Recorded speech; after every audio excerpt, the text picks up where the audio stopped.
ways to start endpoints of two lines. Draws a line on the current layer, between the endpoints of existing lines.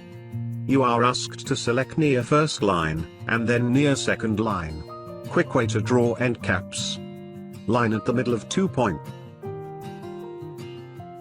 Line at the middle of 2 points.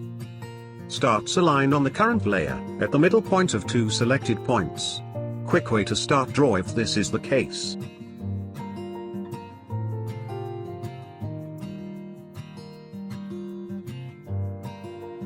Parallel lines at the middle of 2 points. Starts a paraline on the current layer, at the middle point of 2 selected points. Quick way to draw walls if this is the case.